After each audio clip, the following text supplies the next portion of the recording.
la jornada de hoy. Vamos a presentar, o voy a presentar, mejor dicho, a Antonio Aguilera, de la Fundación Savia. Antonio Aguilera es natural de Isla Cristina, es economista y naturalista. Tiene un MBA por el Instituto San Telmo, es secretario general de la Fundación Savia, experto en gobernanza territorial, economía verde y modelo agroalimentario. Tiene el premio Joven y Brillante de Ecología Iones Mediterránea y también es autor de Ínsulas y Antropoceno, la era de la Tierra acosada por el hombre. Así que, Antonio, pues cuando quieras, todo tuyo y continuamos con tu presentación.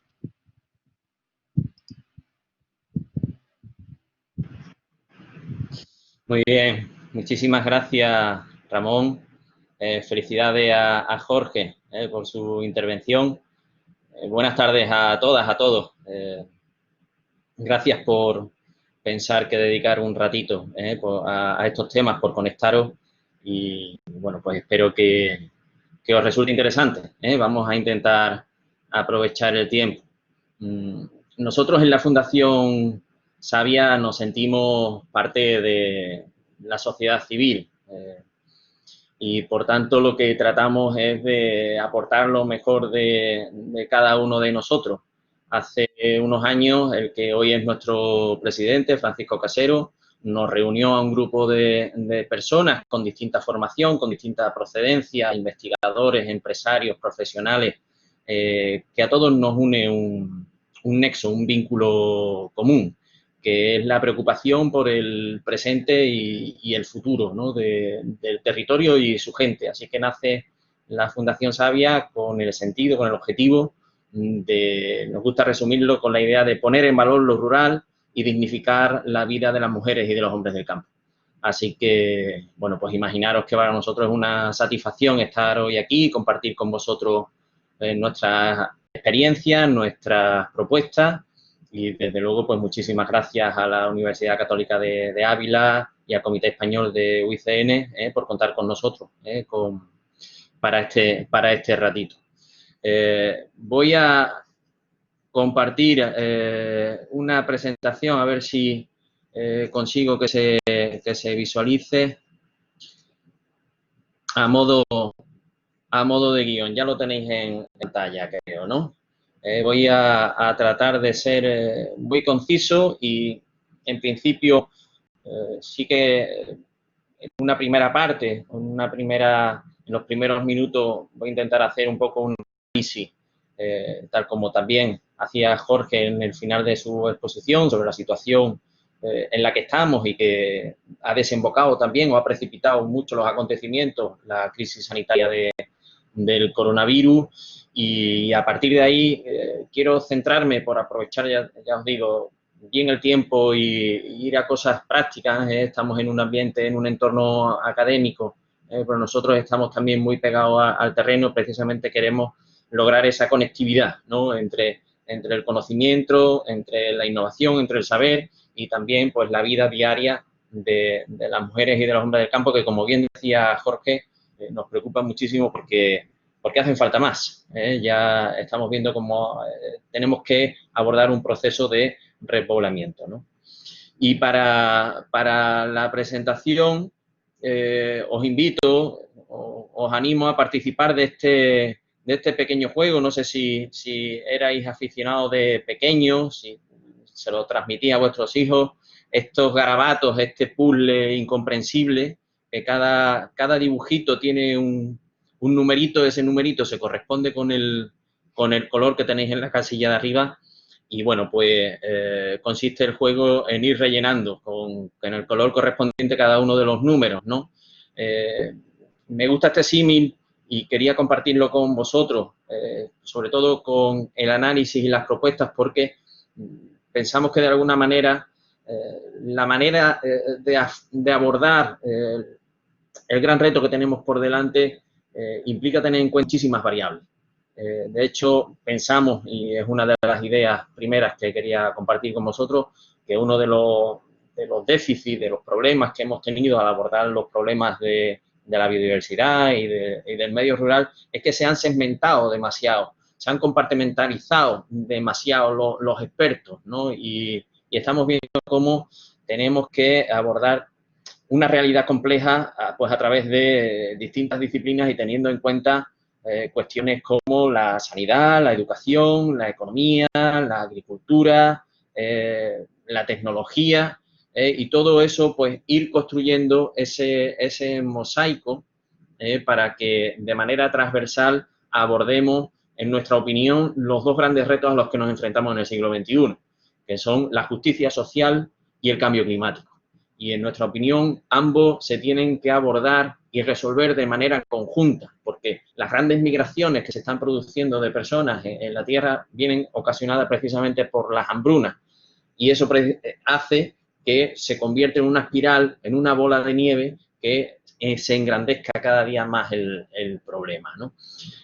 Ahí es donde nosotros como Fundación Savia tratamos de dar ese enfoque más transversal, más holístico, en el que nos dimos cuenta en su momento y hoy, bueno, pues vemos que efectivamente hacía falta una entidad con estas características, porque efectivamente en el medio, en el territorio, hay entidades agrarias, hay entidades educativas, entidades de asistencia social, entidades conservacionistas, pero echábamos nosotros en falta que se trabajara de manera conjunta y de manera poliédrica, ¿no?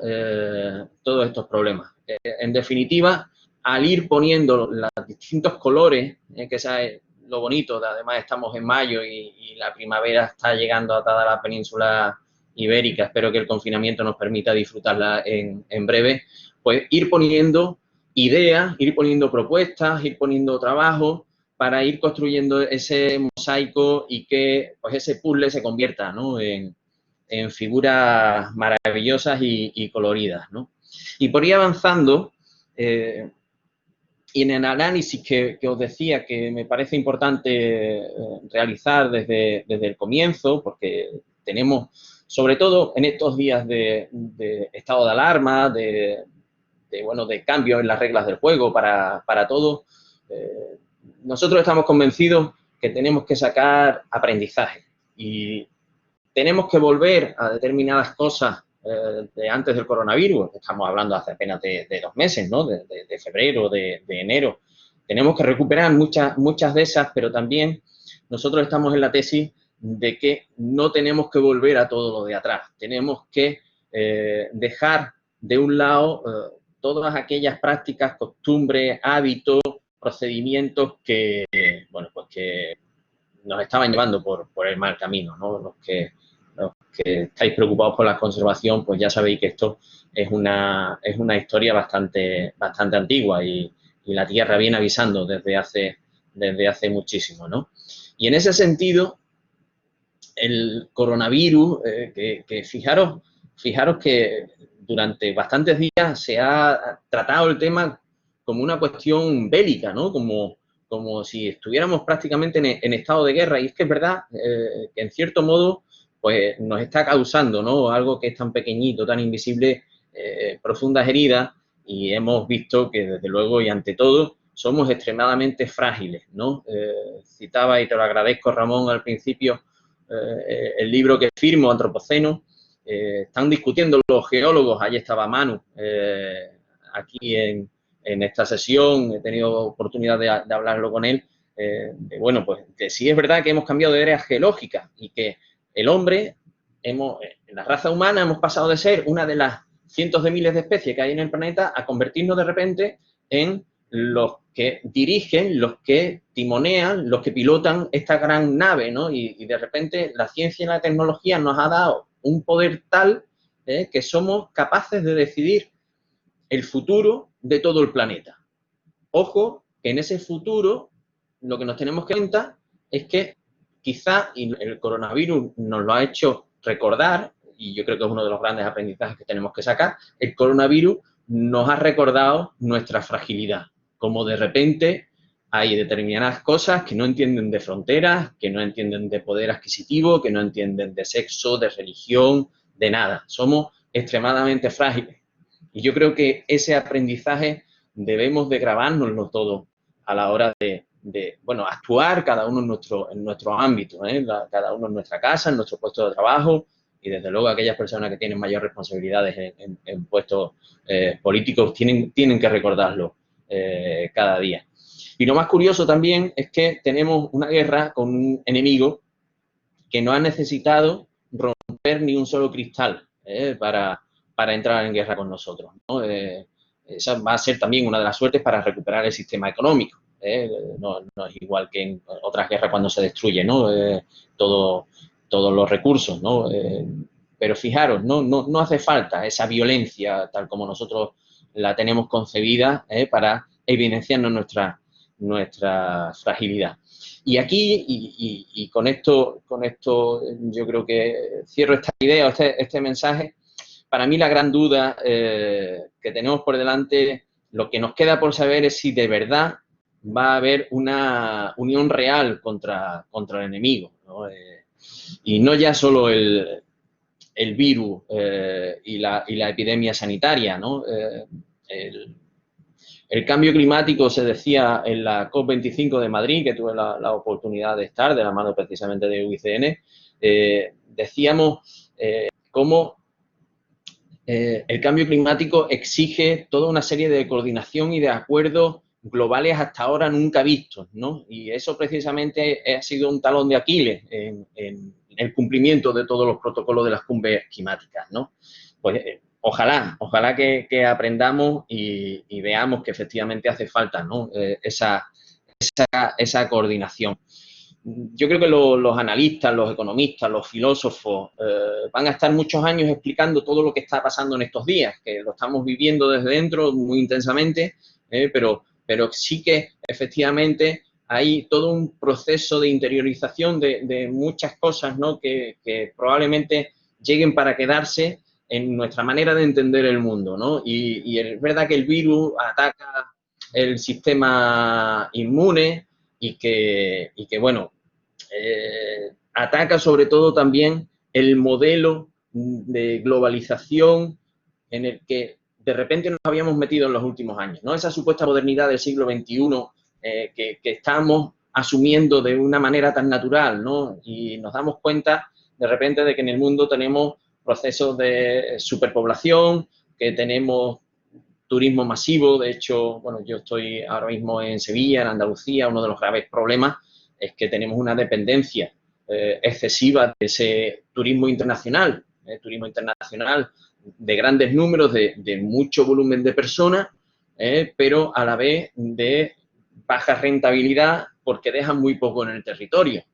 Tendríamos que ver si tenemos que volver, ¿no? a ese turismo masivo. Problemas en las grandes ciudades, se ha evidenciado como en el medio rural la calidad de vida en situaciones de presión como la que estamos viviendo, pues no son nada comparables al confinamiento en los espacios urbanos, ¿no? Todos esos viajes aéreos en los que estábamos todos embarcados para mil cosas, las cadenas de suministro 1000 kilométricas. El tema de gobernanza alimentaria, lo apuntaba también Jorge en su presentación. No es concebible que muchos de los alimentos que tenemos en la nevera hayan viajado más miles de kilómetros que lo haremos nosotros, muchos de nosotros en el total de nuestras vidas.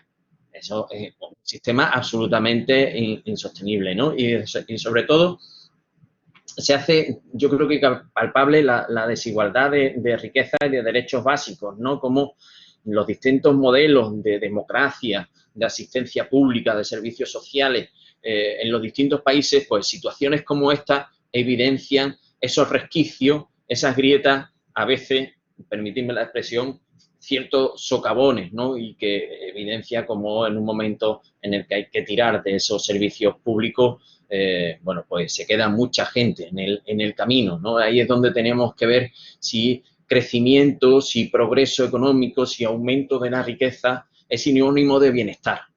Yo creo que eso tenemos que plantearnos, ¿no? Si tenemos que seguir generando riqueza. Sabéis que el año pasado, en el 2019, la primera vez que se creó más riqueza virtual que física en el mundo. O sea, se generó más dinero por cuestiones de movimientos bursátiles, financieros y especulativos que por la generación de productos y servicios vinculados al territorio. Yo creo que esa dinámica en la que estamos envueltos tiene que hacernos repensar nuestra relación con la tierra y como propia sociedad, ¿no? Fijaros que el mayor impacto, más allá, lógicamente y desgraciadamente, de las muertes, ¿no? Son en sectores como la hostelería, el turismo, el comercio, la industria, la construcción. Son sectores que generan alrededor de la mitad del total de empleo que existe y cerca de la mitad del Producto Interior Bruto de nuestro país, de España. Fijaros qué catástrofe, ¿no? De repente se nos ha ido al suelo la mitad de lo que tenemos, la mitad de los empleos que tenemos disponibles, ¿no? Y paradójicamente, bueno, pues seguimos viviendo, ¿no? Fijaros que en el otro lado, complementando esta idea, tenemos ya, porque ya la estamos sufriendo, tenemos una crisis económica porque estamos comprando y consumiendo solo lo que necesitamos. Fijaros qué mensaje, qué idea fuerza tan potente, ¿no? De repente, que el problema sea que solo hagamos lo que nos hace falta. Pues solo con eso se va a la mitad el empleo y la generación de riqueza del país. A mí eso me da muchísimo que pensar. En este análisis que ya voy a ir acabando, llegan algunas ideas y algunos comportamientos que quizá puedan llegar para quedarse y que van a cambiar la manera en que nos relacionamos entre nosotros y nos relacionamos con la tierra. Todos los que nos dedicamos a la gestión del territorio, a las ciencias sociales, a la conservación, yo creo que esto lo tenemos que tener muy en cuenta porque ya se están haciendo algunos análisis, algunas encuestas, algunas estadísticas, cómo se visualiza. Jorge apuntaba el crecimiento de la venta online. Es verdad que cuando pasen unas semanas probablemente descenderá, pero la venta online, gran parte del crecimiento ha llegado para quedarse. Los canales cortos en los que muchos productores se han puesto las pilas, en la Fundación Savia directamente hemos puesto un canal de comunicación entre productores de cercanía y consumidores y está funcionando perfectamente. Y esa generación de esa confianza, esa vinculación, ese conocimiento mutuo entre productor y consumidor hace que, desde luego, los intermediarios y los kilómetros estén de más, ¿no? Bueno, pues algunas de las cosas que yo creo que han llegado para quedarse es el cocooning, que es que de repente ya no necesitamos ser tan sociales, tan expansivos,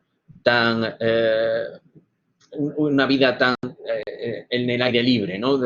Sí que es verdad que mucha gente pues ha descubierto muchos placeres, si me permitís, muchas maneras de vivir y de disfrutar la vida sin necesidad de tener tantos desplazamientos, de tantos viajes, de tanto gasto.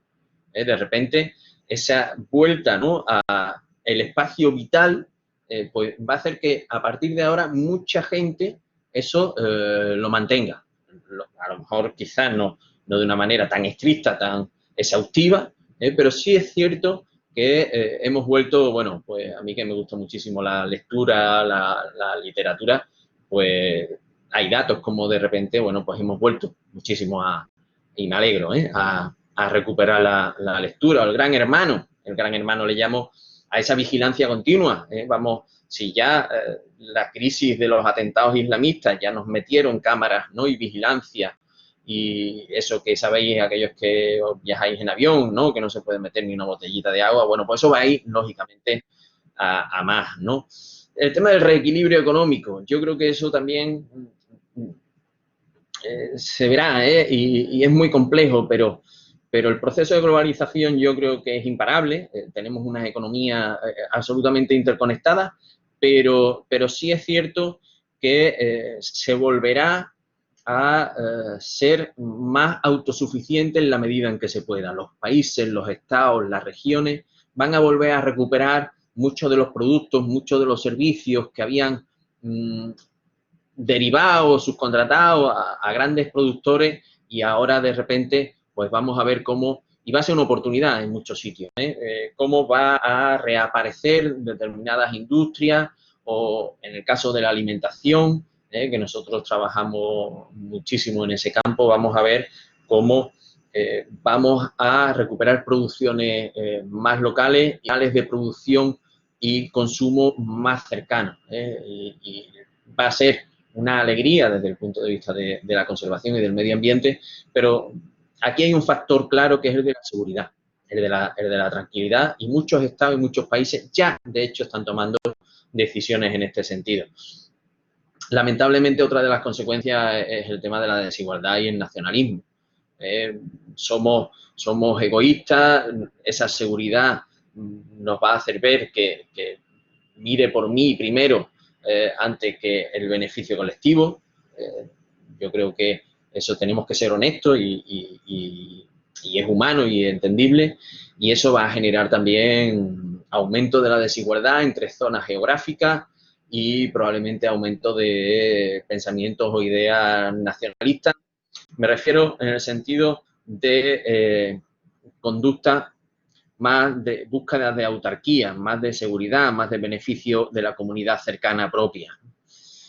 Y por último, y me centro más en el plano socioeconómico, yo creo que también es importante que visualicemos, se comparan mucho los días que estamos viviendo con la crisis del 29, y después del 29 apareció un economista, John Maynard Keynes, que visualizó que hacía falta una expansión de los servicios públicos, de la cobertura pública importantísima, ¿no? Pues eso que en los últimos años teníamos bastante deteriorado, quizás, y a mí me gustaría pensar que aprenderemos, que seremos sensatos y responsables, que en los próximos meses veamos un nuevo contrato social, ya se apunta, ¿no?, con la decisión del Consejo de Ministros del próximo viernes, que se va a aprobar por primera vez. Éramos el único país que no lo tenía, la renta básica universal, pues el viernes parece que el Consejo de Ministros lo va a aprobar. Yo creo que eso es una señal más de cómo vamos a recuperar un nuevo contrato social, sobre todo pensando en las personas más vulnerables. Yo creo que eso también es una de las cuestiones importantes, y hemos visto cómo hemos sido extraordinariamente responsables y la solidaridad ha vuelto a caracterizarnos, ¿no?, en las últimas semanas. Y bueno, pues espero que eso sirva, ¿no?, para desnivelar un poquito los índices de exclusión y de pobreza que lastimosamente estábamos sufriendo. ¿Qué tenemos que aprender? Me voy a cuestiones muy precisas. El tema de inseguridad alimentaria. Recordar que la PAC, la Política Agraria Común, nació hace ya casi 60 años por una cuestión de seguridad alimentaria. Efectivamente, hay que mantener el campo vivo, hay que recuperar nuestras variedades locales, pero el criterio que motivó la generación de la Política Agraria Común es que Europa no podía depender de terceros países para alimentarse. Entonces, bueno, pues yo creo que eso va a volver a coger fuerza. Tenemos que visualizar, estamos visualizando, yo creo que eso sí hay ese sentimiento. Lo importante es que son los sanitarios, las personas de seguridad, pero también los agricultores, los ganaderos y los pescadores, ¿no? Yo creo que tenemos que darnos cuenta de lo necesario, lo imprescindible. Nuestro presidente, Francisco Casero, tiene una frase muy potente que dice: oye, recuerda que alguna vez puedes necesitar un notario, un abogado, un médico, pero 3 veces al día, cada día, necesitas de las mujeres y de los hombres del campo, porque son los que nos dan de comer, ¿no? Pues eso yo creo que se nos ha venido, ¿no?, al frontispicio en las últimas semanas. Y una de las cuestiones importantes es el tema de la desigualdad. Hay estudios y análisis que ven, se visualiza cómo va creciendo la desigualdad. Lastimosamente, el índice de pobreza y de exclusión, los colectivos vulnerables son demasiado excesivos, y yo creo que tenemos que trabajar por disminuir esa desigualdad. Os lo decía al principio, la justicia social y el cambio climático son los grandes retos, ¿no?, a los que nos enfrentamos en las próximas semanas. Y ahí yo creo que tenemos grandes decisiones que tomar. Tenemos unas decisiones muy importantes en las que tenemos que ser consecuentes y consistentes, y buscar soluciones sobre todo duraderas, no improvisar. Yo creo que tenemos que pensar si queremos salvar a las personas y si queremos salvar el planeta. Yo de verdad creo que es el momento de decidir si queremos comprometernos con eso, si queremos que haya justicia social y climática, si tenemos que hacer o queremos hacer una provisión sostenible de servicios y de productos básicos, si de verdad esa globalización que se agarra al mercado libre, al libre mercado en el que, bueno, pues oferta y demanda, más allá de incluso leyes nacionales, estaban dominando, pues si ese es el camino por el que nos tenemos que regular y si eso de verdad nos da un confort, una tranquilidad, una seguridad de vida. Y yo creo que tenemos que valorar si estamos asumiendo nuestra responsabilidad. Decía Nelson Mandela que la tierra la tenemos en préstamos de nuestros nietos, que tenemos la obligación de al menos dejársela como nosotros nos la encontramos. Yo no sé si nuestra generación ahora mismo podría sentirse orgullosa, ¿no?, de la herencia que le vamos a dejar a las generaciones futuras. No sé si a veces una herencia o quizás un pequeño castigo, ¿no? Nosotros en la Fundación Savia tenemos en marcha la iniciativa de la creación, le hemos propuesto a la ONU que cree una figura que se llama el defensor de las generaciones futuras, ¿no?, que precisamente vele por los intereses de los que todavía no compran y de los que todavía no votan, ¿no? Yo creo que, sobre todo, tenemos que asegurarnos de que después de ganarle esta guerra al coronavirus, que la vamos a ganar, lo que nos tenemos que asegurar es de que después no perdamos la paz. Yo creo que tenemos que poner esa atención en el corto plazo, pero además con gafas bifocales siempre mirar el horizonte, mirar al futuro, ¿no? Y ahí son importantes las decisiones políticas. No entro en partidos o ideas. Hay un dicho en política inglesa que dice, oye, no me digas cuáles son tus ideales, enséñame tus presupuestos y yo te diré cuáles son tus valores. Efectivamente, la política que nos interesa ahora es esa dotación de presupuestos en función de donde se pongan los recursos públicos, nos están diciendo qué es lo más importante y hacia dónde se quiere ir, ¿no? Bueno, pues con todo eso nosotros barajamos, lo analizamos, tratamos de meternos, os decía al principio que intentamos dar esa visión transversal, esa visión más holística del medio rural, y con eso pues nosotros vamos elaborando propuestas que trasladamos a distintas entidades públicas y privadas. Hemos tenido la fortuna de colaborar en diversos proyectos normativos, en comisiones, en planes estratégicos, y lo que intentamos es poner nuestro color, nuestro granito de arena, ¿no?, para que lógicamente nos sintamos orgullosos de allá hacia dónde vamos, ¿no?, de que ese mosaico de colores pues sea atractivo, ¿no? Nosotros estamos convencidos de que es absolutamente indispensable, y aquí os pongo de manera muy resumida algunas de nuestras premisas de trabajo, algunas de nuestras ideas bases, es que necesitamos un mundo rural vivo, gestionado por el hombre. Llevamos miles de años cambiando el territorio, el paisaje, habitándolo, modificándolo. A día de hoy seguimos necesitando la mano del hombre para que gestione ese territorio.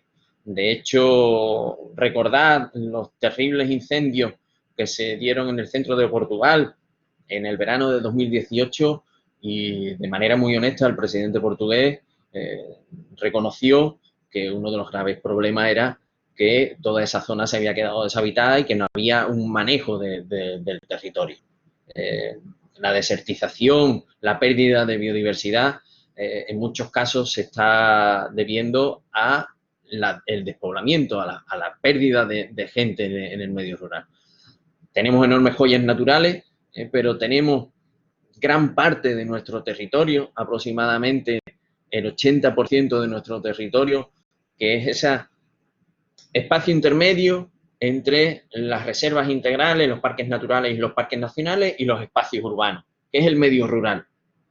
Casi un 80% del territorio donde tenemos que convivir con la naturaleza, y es además la naturaleza la que nos garantiza una calidad de vida. Decía Jorge antes los servicios ecosistémicos.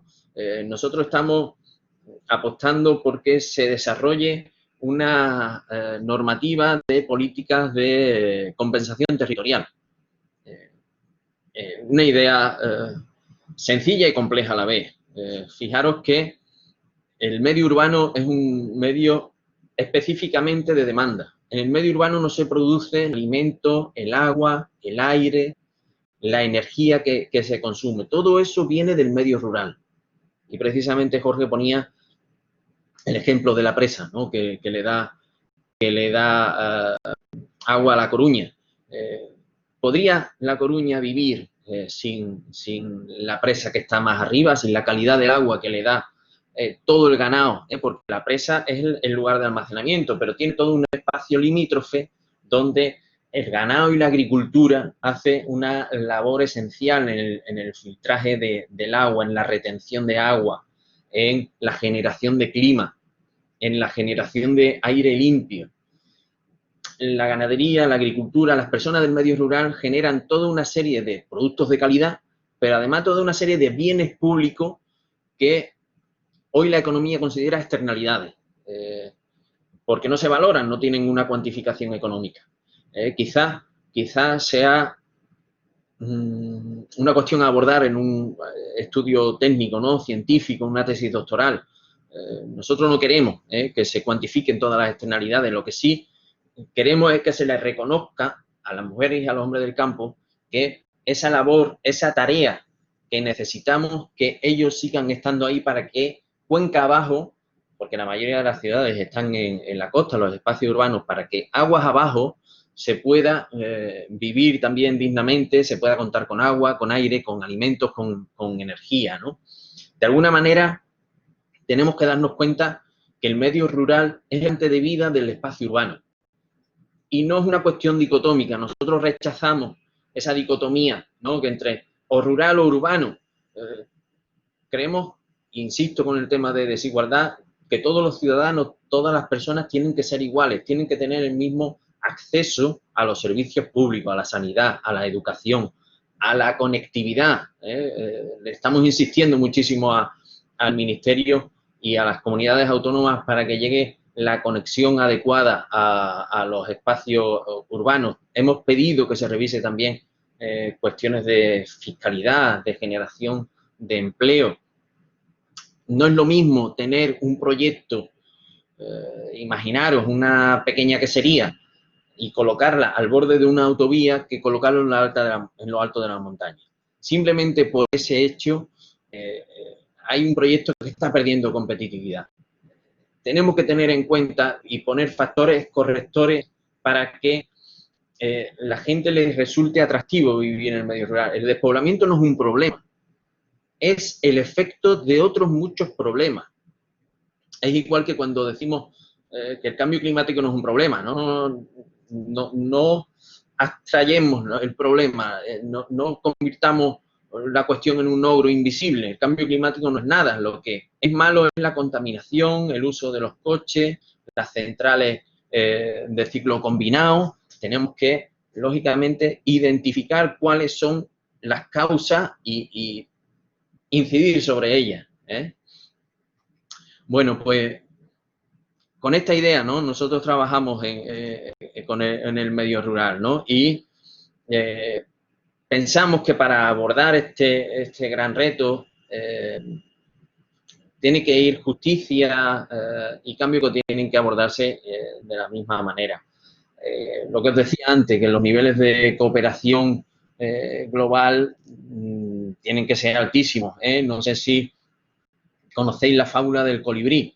Es muy bonita, permitidme, por optimizar el tiempo, que os cuente la versión resumida. Y es el colibrí que cuando se incendia el bosque, pues todos los animales huyen, ¿no? Todos los animales huyen despavoridos, menos el colibrí.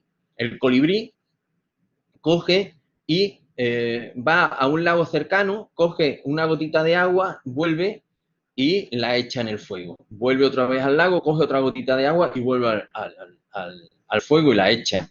Lo ve el elefante y le dice: ¿pero qué haces, colibrí? Si así no vas a poder apagar el fuego.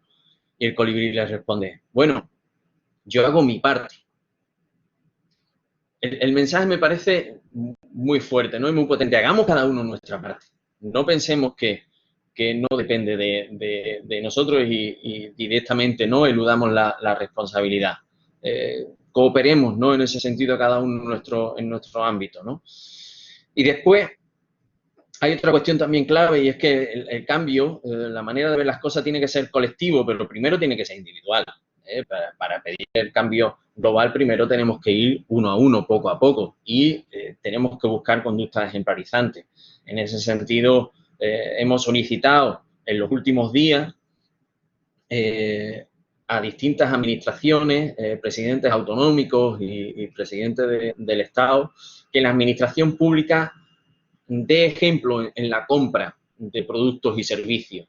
O sea, fijaros que de la administración pública dependen muchísimos comedores, por ejemplo, los comedores de los hospitales, los comedores de los bomberos, de la policía, de los centros educativos, de muchísimos centros de mayores. ¿Qué ocurriría si la administración pública decidiera que todos esos alimentos se los comprase a productores locales?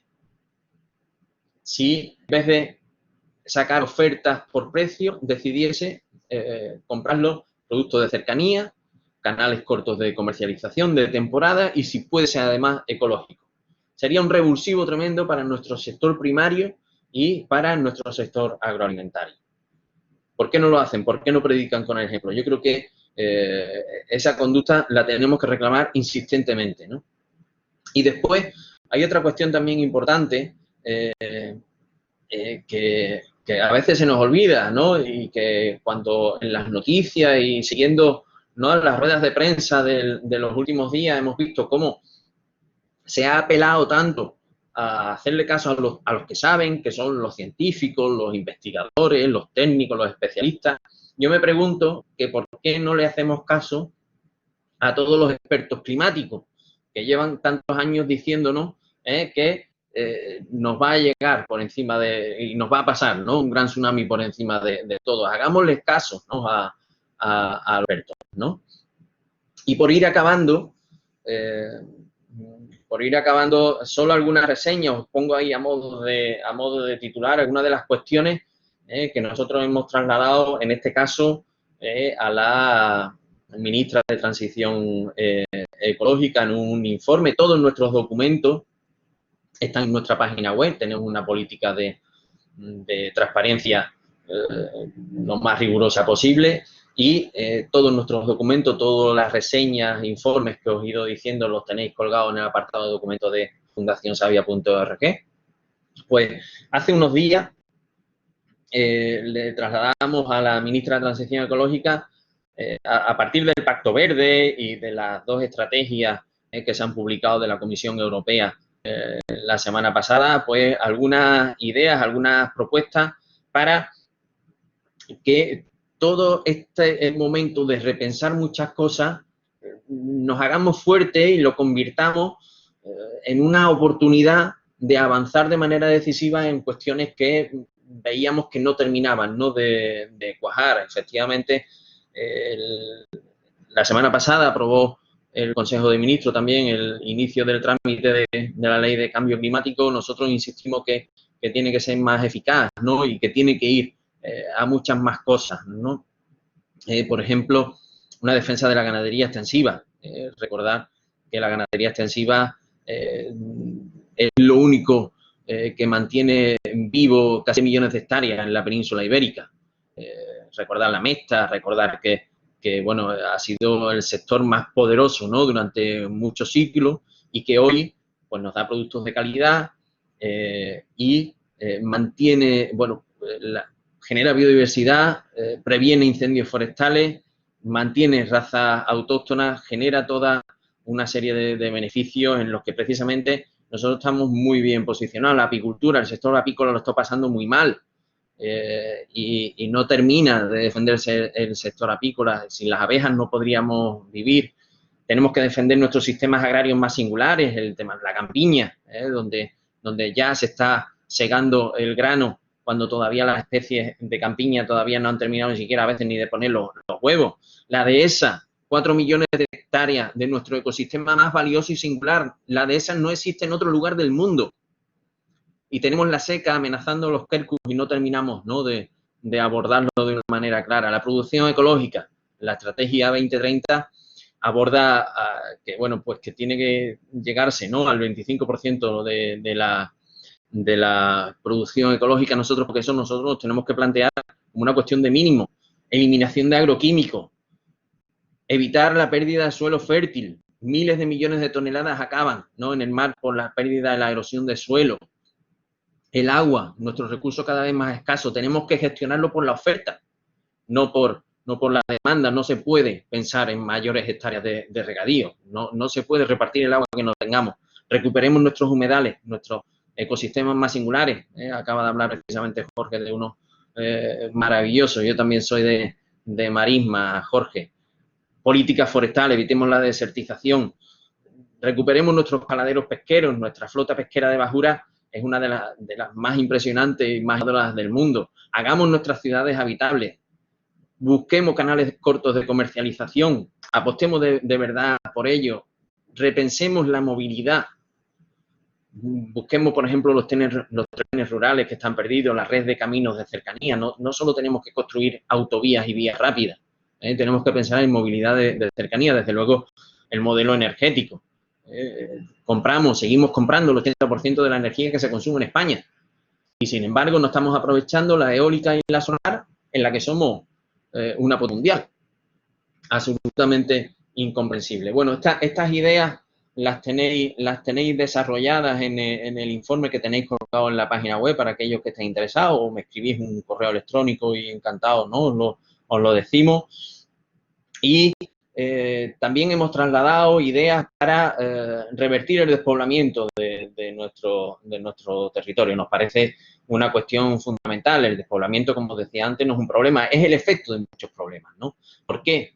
Habiendo un parque de viviendas impresionante en muchísimos pueblos, hay muchísimos pueblos con viviendas vacías, ¿por qué no se le permite, ¿no?, a las personas ocuparlo? ¿Por qué se priva de servicios públicos básicos a las familias? Lógicamente, pensar en niños pequeños, una pareja con niños pequeños que se queda sin colegio, sin médico en el pueblo, le estamos abocando, ¿no? La única opción que les queda es irse a la ciudad, la conectividad que hablábamos antes. ¿Por qué no se hace la administración más cercana? Pensar en el montón de horas que la gente de la sierra tiene que echar para entregar un papel en la ciudad. Ir y volver, y a veces se vuelve a cumplir el dicho del vuelva usted mañana, ¿no? Pensemos en la comarca, el territorio geofísico, con un clima, con una morfología, con una cultura, con una identidad muy clara. ¿Por qué no utilizamos todas esas pequeñas cabeceras de comarca, ¿no?, como núcleo urbano? Esa fiscalidad positiva que favorezca, ¿no?, que la gente viva en el campo. Démosle incentivos a los funcionarios para que se vayan a vivir a los pueblos, a esos médicos, a esos maestros que vivan en los pueblos. Demos infraestructuras de vida. Pensemos en la empresa familiar, el modelo de custodia del territorio, que tiene tantísimo éxito en otros países y que nosotros lo tenemos todavía ahí metido en un rincón, ¿no?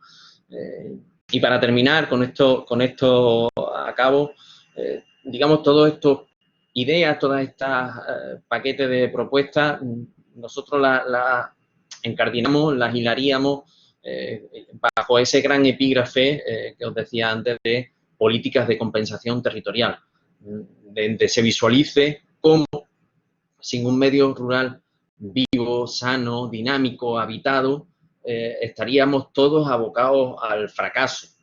Tendríamos que imaginaros, ¿no?, por un solo momento, qué ocurriría si no viviese nadie en el campo, si nadie cultivase la tierra, si nadie velase por los, ¿no? Yo creo que, como os decía antes, asegurémonos de no perder la paz después de haber ganado la guerra al coronavirus. Y bueno, pues a partir de ahí se está oyendo muchísimo la palabra resiliencia, ¿no? Tenemos que salir más fuerte de la crisis, pero yo también incorporaría, ¿no?, en esas camisetas virtual conceptos como la decencia, la generosidad, el coraje, la honestidad, recuperar el equilibrio, compromiso, equidad.